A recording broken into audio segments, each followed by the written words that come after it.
what I'm going to do, just because I don't want to forget anything, so there you go. Lots of stuff I want to cover, and I'm pretty much just going to read from this, and then we'll do questions. I'll show you photos, and I'm not going anywhere. I'm not in a hurry to leave or anything. So don't worry. Before I leave today, whatever questions you have, I'll be happy to answer them. And I think we'll start with Dxing first, and then we'll take questions, see photos, and we'll talk about contesting. But really, they're very, very much related. So a lot of people say, oh, I don't do contests. But they consider themselves Dxers or traffic handlers, well, a lot of people used to, or whatever. But the truth is they're very, very much related, and we hope that as I go through here, you'll see not only how they're related, but why contesting is so much fun at whatever level you choose to participate. Whether it's casually to get on the air and make a few contacts, or to challenge yourself to see what you can do. And that's kind of neat. It's like Dxing, only it's more extreme. So anyway, when we get started, I'm going to sit. And actually, we're not going to see any of the pictures for a while. But one of the funny things you'll see is that this is now 2016. That's a photo from 1999. And what you realize is, I'll show you photos of the station now, how little has changed. And one of the reasons that's funny is because I still use, for logging purposes, I still use DOS computers. I still manually switch antennas. I do all the things that most of you probably don't or wouldn't. And the point is that operating is not about the equipment. The equipment is important, the equipment helps, but operating is about the operator. So the biggest handicap that people have is what they don't know or what they haven't learned yet, not what equipment they're using. And I grew up, when I started out in 1973 as a novice and as a 12-year-old, back then it was crystal control radios, and my Heathkit HW16 basically put out 1 watt. I didn't build it very well, So after it came back from Benton Harbor, it put out about 1 watt, and I had this wonderful little 40-meter dipole that I handmade with Radio Shack parts, and I think probably cost me $8, and it was up like 15 feet high. And that's how I started. And so you learn how to operate first, then when you get the better equipment, you understand what to do with it. As opposed to now, a lot of people start with the equipment first, and they really haven't learned to maximize what they can do as operators, in whatever sphere of radio it is. So hopefully after today, you'll have a few more ideas and things to try, and maybe I'll open your eyes a little bit more about what's possible. Anyway, I'm very excited to be here today to talk with you about extreme radio, Dxing and contesting. I'm going to be sharing what I love to do and to give you some important techniques and strategies in operating and station design that will help you improve at both and have more fun. First, Dxing is extreme radio. While some pursue it casually, most people that I know put up all sorts of transmitting and listening antennas and buy or make all sorts of radio equipment that can help them to hear better and be louder, so that they can work stations around the globe, especially the DXpeditions, at all points of the sunspot cycle. Second, contesting is extreme Dxing. Instead of working 50 to 100 stations during a good opening, a highly skilled op with a few good transmitting antennas and a quality amp can make upwards of 5,000 Qs in 150 different countries in all 40 CQ zones of the world during a single weekend. And there are many rare stations in rare countries that only get on for contest. So if you're not on, then you miss it. And if you chase awards, there is simply no way to more quickly and easily build up your country, zone, and prefix tones than to operate in a contest. Now I'm talking primarily about DX contests, but stateside contests can be just as much fun and just as great at stimulating too, as well as pursuing work goal states or work goal provinces. Contesting is contesting. Just I like Dxing more now than stateside, but I used to love both equally. One thing before I continue, can everybody hear me well enough? Yeah, I'm being heard in the back. Okay. There's a little complaint in the back about if you could bring it up just a tad. Okay. Thank you. I'll try. Maybe I'll stand. Lean against the wall. Does this help at all? Yeah. Yes. Okay. Let me do that. Thank you.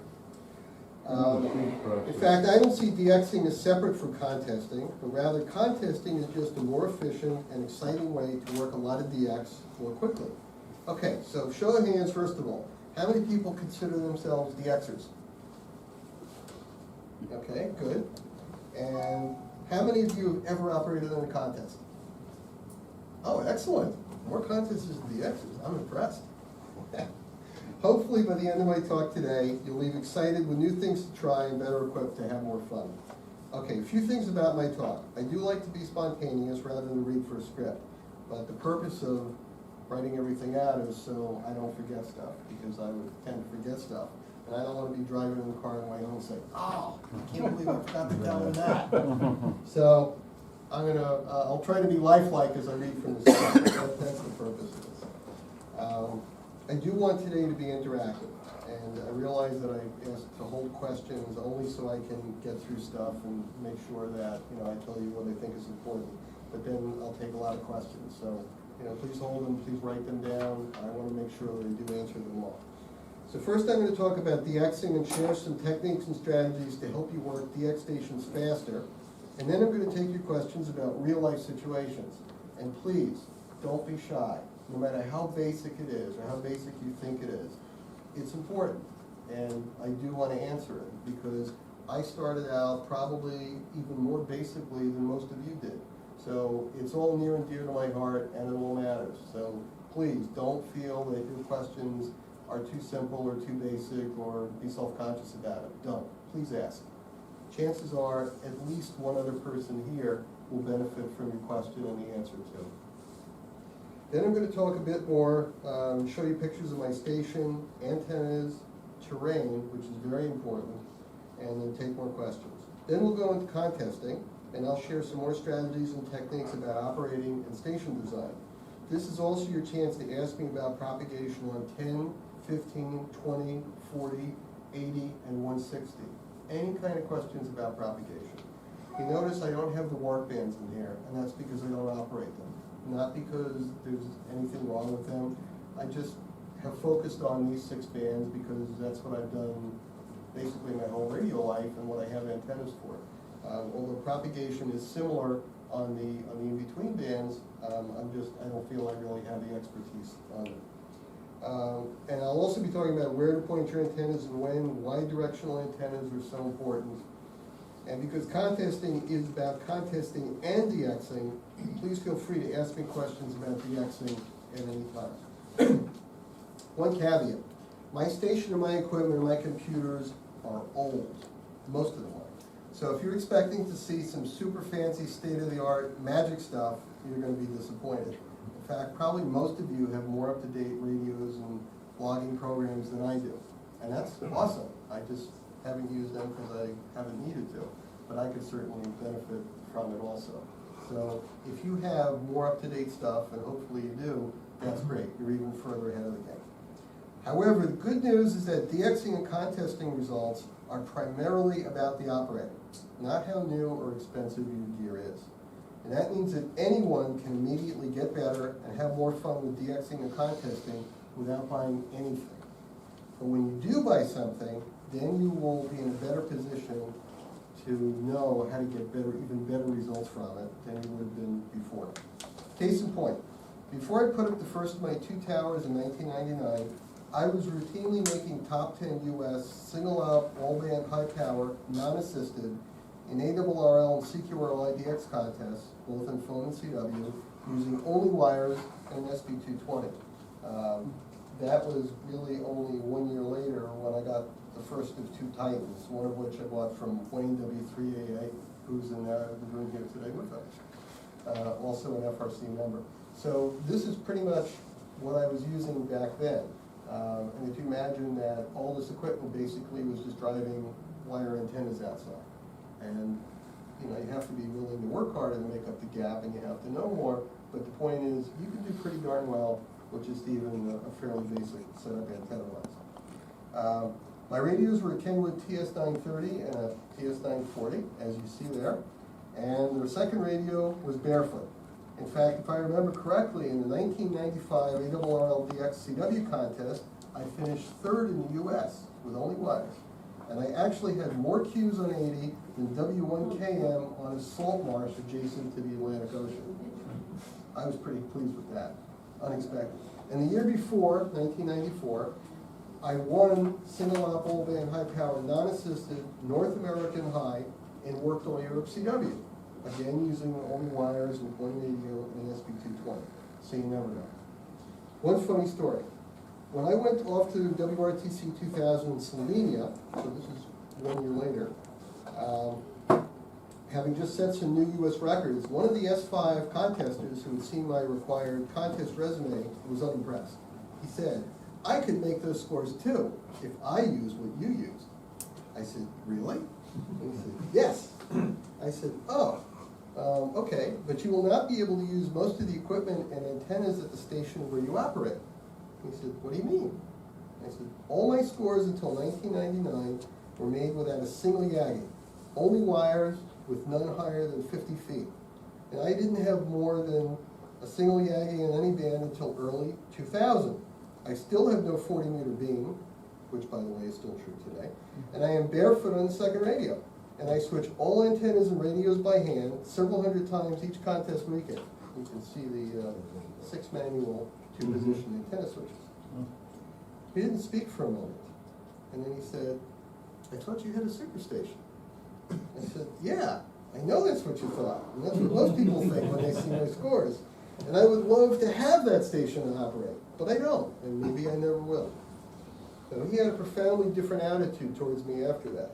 He was a very good contest op. He would know his qualified credit. And I enjoyed his look of surprise, but it was a revelation to me how much people think that great score is a result of a great station. I've always known that a great op at a good station will almost always beat a good op at a great station, even though it's an unfair comparison with all the advantages that the good op has. But there's no making up for the great op's skill, desire, and experience. So the equipment and antennas that you use are very important, but your skills and knowledge and desire are the most important of all. And I'll tell you something, that I'm still getting better after 43 years.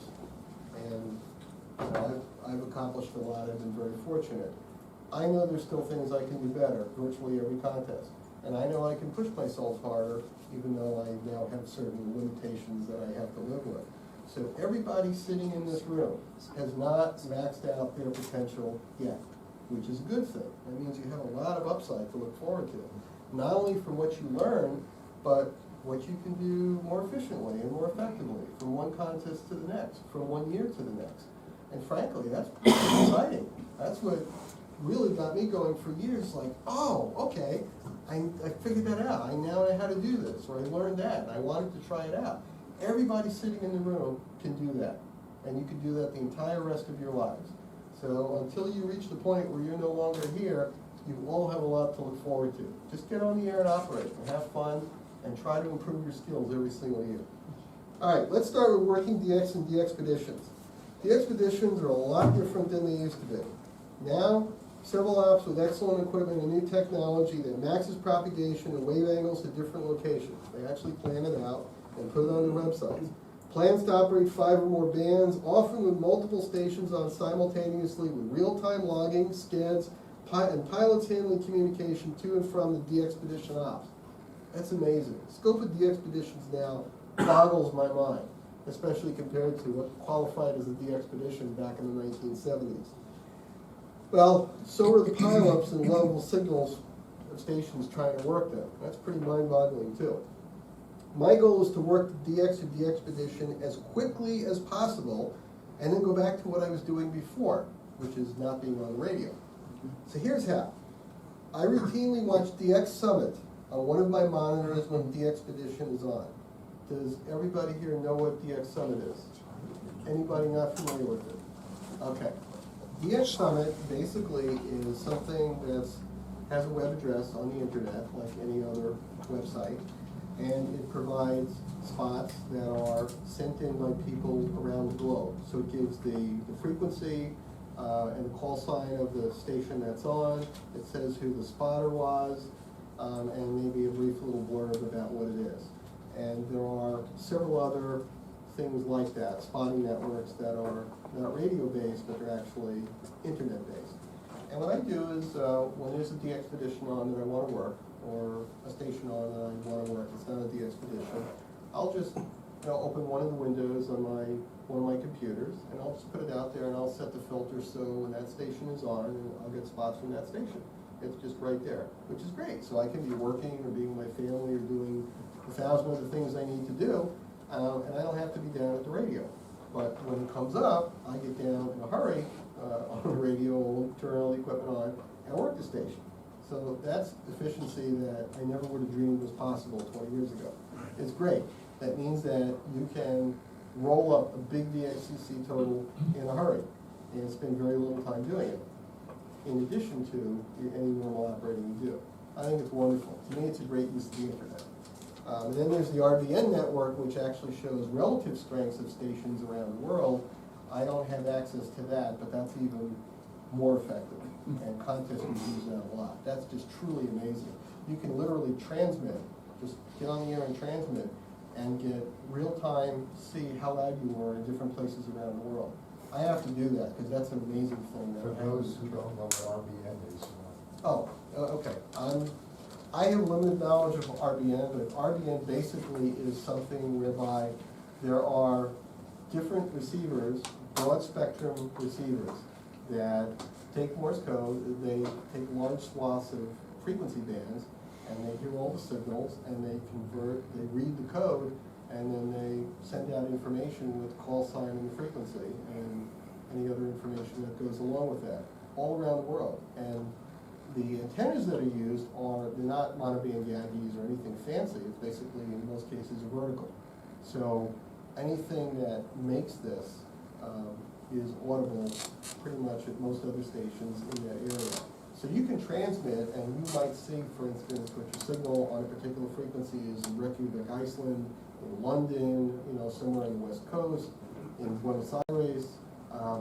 Amazing. And for contesters who are serious about really maximizing the efficiency of their station on the air, this is a godsend, because you can literally see in real time how loud you are relative to other stations. KQ2M, Scott, who has won so many contests, both from the U.S. and overseas, a couple of years ago when we were in the 2013 C4 YCW contest, he sent me a file comparing signal strengths afterwards. It pretty much showed what I thought, that I was weaker on some bands and I was okay on other bands relative to him and a few other top 10 stations. But it really opened my eyes to what's possible using basic technology that's out there.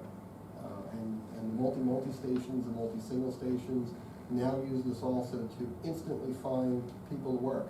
And I can tell when I've been spotted in a contest from RBN as opposed to packet, because all the multi-stations call me all at once, dead zero beat on my frequency, and they're all super loud. And then shortly, a couple of minutes later, the rest of the pack follows. You can tell. It's amazing. And what it also means is that rather than rely on just being spotted, because you're not allowed to self-spot in contests, that's no-no. So in the past, you had to rely on somebody to spot you, for people to show up other than people casually tuning by. But with RBN, I can go high in the band, in nosebleed territory, and people will show up in minutes because the RBN receivers have picked me up and have essentially spotted me. RBN is reverse beacon. Thank you. Yeah. So very cool stuff. Thank you. Those are only the guys that work assistant. Yes, well, that's what it's supposed to be. And casual people who aren't looking to compete. Of course, there are some people who are single ops who abuse it. Most of them are getting caught now, fortunately, but there's always people out there who cheat. Okay, so I only watch DX Summit when one of the monitors, when a DXpedition is on. I have it filtered to provide spots for that DX station on the bands that I need it. So when it pops up, I know that I need it, and I run to the shack downstairs in the basement so that I'm there in a few seconds before everyone else notices the spot and vastly increases the size of the pileup. Timing matters. Just like in contests or anything else, seconds can be critical, especially if it's rare. That few seconds is critical, especially if propagation is marginal. It often means the difference between working something easily versus having to call for a long time or not working it at all. Sometimes when I spot something a few minutes later and I rush downstairs, it's already too late. Just like in contesting in sports, timing is critical. In baseball, you can look good taking a mighty swing, but if you swing at any instant other than the precise moment and in the precise spot, you will miss the ball. Dxing is often no different. And it's just as important to realize when you are likely wasting your time calling. At these times, it's just better to be doing something else, unless you like to call. How are you notified if you're upstairs? Well, I watch it on my computer screen. Oh, okay. I have Dx Summit on one of the computer screens, Okay. and it pops up when it's a station that we need. So this way, I don't have to worry about it. I try to spend very little time in the pileups, especially on CW. The trick is not just to call them, but to very quickly find the station that he's working and call slightly higher or lower depending on the trend of the op's frequency listening pattern after he says dot to dot or TU. By the frequency listening pattern, is he slowly moving up in frequency? Is he slowly moving down in frequency with the callers? Is he skipping around? Does he like certain spots? High end of the range, low end of the range, or does it just seem to be random? Or is he or she frankly confused? Well, these are important things to figure But, out. Mark, this is the technique. No, not for you. It's valid when you can hear the other station that is working. Yes. If you can't hear him, Well, I'll get to that, yeah. Okay, so if he's working lower, you call a little lower than the guy he just worked, and vice versa. In other words, split your radio's VFOs so that you can listen on his transmit frequency. And with the other VFOs, search for the stations being worked. This is not easy given that some of the pileups are 15 plus KCY, and there are hundreds of lids calling who never shut up. With the TS930, I used to have a TS830 that I used in contests also, shortly before I bought the FT1000, 1000 MPs around 1999, 2000. I had an external VFO, so I had to turn around manually with the external VFO. Now, for those of you that don't have a second receiver in some of your radios, there are a lot of DX stations that are operating, listening up maybe 2, 3, 4 KC. Well, you should have an RIP function that allows you to tune 5 KC. So if you don't have an external receiver, you're not out of luck. You may not be able to do that for all the DX conditions, but you can still do that for a lot of DX. And you absolutely can tune in. And if you do have a receiver, an external receiver, then you just simply use that second small dial, VFO B, and you listen around. And that's one of the reasons that I bought these FT1000 MPs used many, many years ago. It's just fabulous to be able to do that, to move around, to listen to other people. But again, you do what you do. You do what you have to do. In 1987 Secret-Wide CW, I went to Ecuador. I was Hotel Delta 5 X-Ray. And at that time, I had a goal to be the first station to make 6,000 QSOs on CW in the CQRY DX contest. And I did. But I didn't do it the way I thought, because my radio, which was a very heavily filtered TS930, was stolen in the airport. Unfortunately, I'm sorry, it was not a TS930, it was a TS830. It was stolen right at the Iberian terminal at JFK. And that was only the first of many problems. So we literally, on the day of the contest, found somebody with a TS930 with no CW filters. Now, if you can imagine being a Zone 10 station in Ecuador in CQRY CW and not have any CW filters, and not have an external receiver. And it was a real education for me how I could possibly pick out hundreds of people calling me at the same time with no filters. Well, this was a challenge, to say the least. I also didn't have a keyer, so I had to send with a paddle and hand log in pen, which I don't think anybody really knew what I went through in that context. Plus, I was operating at over 9,000 feet, something I wasn't accustomed to. So it was quite a challenge. I did make 6,000 free contacts, but it certainly wore me down. But that's how I know what you can do with just the RIT on a radio, because I couldn't have a pileup greater than about 3 KCY. I had to literally listen with the RIT. So that just gave me a limited place. So you can do a lot with it, believe me. You don't know what you can do with a radio, and you don't know what you can accomplish until you really push to the limit. And then most of you will surprise yourselves in a very positive way. So in short, I continually tune to find the station that's being worked now, figure out the ops pattern, and then call accordingly. I usually don't even bother to call unless I know where to call, something that unfortunately is becoming rarer and rarer, but it would serve you well to remember that. Because if you don't know where to be calling at that moment in time, you probably are wasting your time, as are most of the other people. The only time that I'll call blindly is when the DX station keeps coming back to a favorite frequency or two. I'll make a note of it, and I'll call there. I'll also use the internal VFO to find a clear spot or a clearer spot where no one else is calling, so that I can be heard if he happens to tune by that frequency. That's how I worked FT4JA, Tromelin, on both 80 and 160 CW. Actually not Tromelin, I'm sorry, Gloriosa. On 80 I have a good signal, 160 it's just really pitiful what I use. So it was more a question of, I found his favorite frequency spots, and I always look in the pileups for the holes. Because even though I'm louder on some band, it's always better to be calling where there's almost no one else calling, because you're going to get heard a lot more easily. Now the FT4JA pileups were some of the largest and craziest that I've ever heard. On 20 meters, that pileup was 60 kc wide on phone, and it was filled with probably at least 1,000 plus callers. There were no clear spots. In addition, the op was excellent, and he was working guys so fast that I could almost never figure out where he was listening. He was probably working 250 plus stations an hour, which was really remarkable. Normally, only the station working the DX station should be heard. So in other words, if he comes back to KQ2M, I should be the only person transmitting. Unfortunately, in the pileups these days, that's just not what happens. There are 100 other people calling at the same time. Constantly. Ridiculous! Normally, only the station working the DX station should be heard. Then it would be easy to find the listening frequency. But lately, most callers don't even take a breath when the DX station is working somewhere. So finding the listening frequency is tough. So improvise. This is what I do now. Let's say the pileup is 60 kc wide. A good op is going to focus on a few frequencies where only a few stations are calling, because he can pull out the calls the fastest.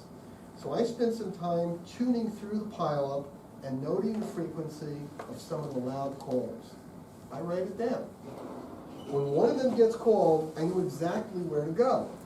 And I can be there by the time that station gives his or her call. Then I try to tail end and drop in my call about 2 nanoseconds later. Timing is critical. I wait until that last syllable's out and I dump in my call sign.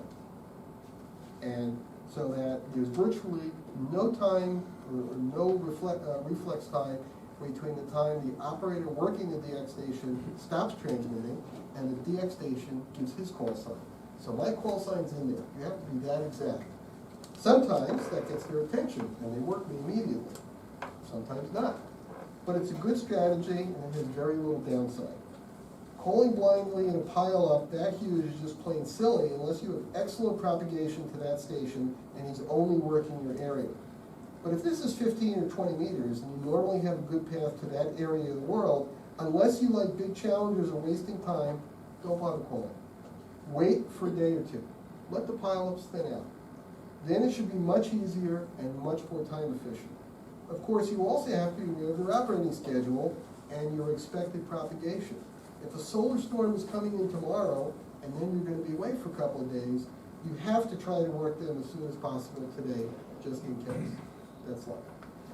Storms can develop on the island, wars can start, depending on where they are, antennas can break, you never know.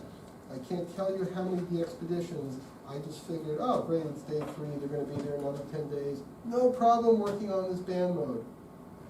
Something happens, somebody gets ill, they lose their license, the government gets angry with them, shots are fired somewhere, and some of these crazy remote islands, you never know what's going to happen. Pirates are a real threat now. There are at least half a dozen of the expeditions that have been cut short in the last 5 years because of pirates or the threat of pirates. So you don't know how long they're going to be there or what's going to come up. Get that station when you can, but realistic expectation is on day 1 it's going to be crazy. If it's a really rare country, everybody is going to want to work it. Don't waste your time, really. Do something else that day. come back a day or two later, the chances are, on that particular band mode, if it's a common thing, like on 20 phone or 20 CW, they'll be back. You don't have to worry. Next, know your station, learn when you're loud and when you are weak to that particular area of the world. You have to get on and operate to do this. If you're operating once in a while, you're really not going to know. You can learn propagation, but you won't know when your station is more effective on that particular band and that particular mode. Very, very important. I usually don't bother to call if I'm weak at a given time of day to that area on a particular band. But I note when the operator tends to operate on that band and plan my time accordingly. To get this information, I look at DX summit spots of that station on the band over the past few days, weeks, months, and so on. In other words, I'm doing my homework. In other words, I study the operator and the pylon so that I can have the best chance of working the station in as little amount of time as possible. And I try to work them as early as possible because you never know when they might disappear. Like with VP8 Sugar Tango India and their last night.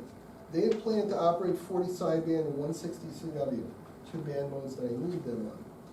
But instead they had to unexpectedly and immediately flee the island because of a massive, massive iceberg that threatened to come in and close off the harbor. I mean, bizarre, but hey, you have to get out. Thankfully, they got out safely. They had 20 minutes notice, and they had to leave all their gear and literally flee and be out. But because I didn't make the max effort earlier to stay up until 06 Zulu, which is hard when you get up with your school-age daughter every day at 10 Zulu to meet the 10:30 Zulu bus, I ultimately lost my opportunity to get them on 40 phone and 160 CW. My fault. Yeah, staying up till 2 a.m. is pretty horrible on a weeknight when you have to get up a few hours later. But you know what? It was my choice. You want to work something rare that might not be around for 10, 20, 30 years? That's what you have to do. So that one was on me, even though they had planned. Yeah. Do you use VOA cap for propagation? No, I don't. But that's not to say you shouldn't. I know the propagation now, but people starting out, there are a lot of different things that can help you learn the propagation. But I would tell you that regardless of how good a propagation program is, there is simply no substitute for you being on the air and you learning what's possible at a given time. And I mean that. That is the only way to really learn. I work things that are impossible propagation-wise.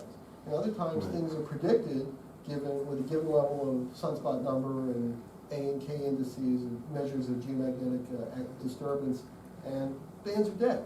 So what does that tell you? What that tells you is there's no substitute for being on the air to learn your propagation at that point in time from your station. That's really what matters. On the other hand, what I would tell you, even better than VOA cap to learn the basics, is to learn when gray line is. Follow sunset and sunrise. All kinds of wonderfully good things happen at those times, plus or minus about an hour. And they're all different and it's constantly changing. But things will happen again that may show up in propagation programs, maybe not. But years ago there was something, and I still have it, I still use it, called the DX Edge. It was a series of about 24 plastic cutouts, one for each month, actually 12 plastic cutouts. And it showed the terminators, basically sunrise and sunset, and you watched it go and you slid it along to your QTH so you saw where you were, and then you could follow along to see where sunset and sunrise were at different points in time for each different month, because it's constantly changing. And I was using that 30 years ago. And as far as I'm concerned, it was one of the greatest things ever invented. It may or may not still be available. Now, of course, you can watch it real time on a computer on any number of websites. But the point is the same. That's better, in my opinion, than a propagation program. Because anytime you are looking at sunrise and sunset around the world, you can experiment. You can point your antennas in different directions and see what you find. And you will learn propagation better than anything you could ever get from a computer, just by that one thing alone. However, I learned from my experience in missing VP at STI, so that when VP at STI crew moved to VP at SGI on southern Georgia, I did my research and I learned that when they were on 160, They stayed on 160 calling CQ even if no one heard them until 045 Zulu at their sunrise. Now that's dedication. So one night I watched as the big guns were calling around 02, 03 Zulu, and they were working it, and there was chaos on the frequency. I heard them okay, but I knew I was far too weak to work them. I didn't bother to call. I decided to watch and see when there were no more 160 DX Summit spots for them. Sure enough, around 0430 Zulu, no one was spotting them, and no one was calling. But they were still too weak to work. I had already decided this time I was going to stay up until 2 a.m. I also knew that if people heard me calling at 0430 Zulu, invariably they would start calling too. And I certainly didn't want to attract any attention. So I was being cagey here. So I went back upstairs to do some work. I was falling asleep. I could barely stay up. But I knew as we approached their gray line, they would get louder. Sure enough, around 0530 Zulu, I went back to downstairs, and they were up to S4 on peaks. Good enough. No one was calling. It took me a few calls over about the next 2 minutes for them to get my call sign, but they were great ops down there. They would pull you through. You gave them half a chance, you continue, they would stay with you. And that's what they had to do with me. I was incredibly weak, but they heard me. I worked them even though they were much weaker on 160 at VP8 SGI than when they were at VP8 STI. So I learned, and because of that I worked them. I've studied and learned from my previous mistake, and then put that knowledge to good use to work them on 160 CW. But often it's not that easy. On 160 and 40, because of the antennas that I'm using, depending on where the DX station is located, I can have the right frequency and perfect timing, and many stations can still just walk right over me with ease.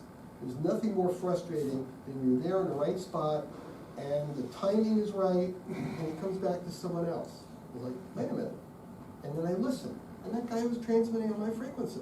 That gal was transmitting on my frequency. That's really frustrating. And then you realize you had it right, and then he's going to move. Unfortunately, that's the way it goes. I have to be smarter and faster and actively employ all of my strategies, and even then I still have to get lucky. Other times, maybe I'm loud enough, but the QSB is severe.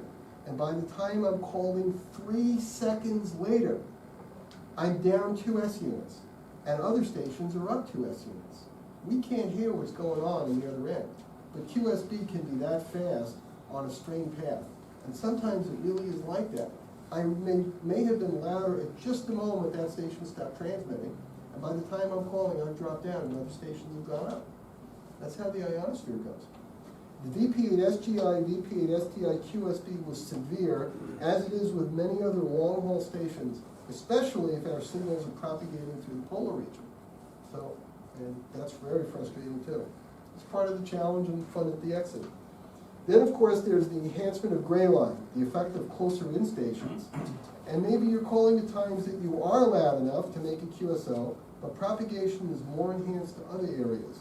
So you would be down in signal by comparison, even if you're running big antennas and big KW. Which reminds me, there are, unfortunately, many stations using big kilowatts illegally. And they show up during the expeditions. I can often tell who some of them are when they beat me out in the pile-up when we're both calling at the same time on the same frequency, and I know that I have superior antennas on that band and all the right wave angles. So there are a lot of people cheating out there. Don't be like them. It's not worth it. In the case of VP8 STI and 40 sideband, several nights before they left, several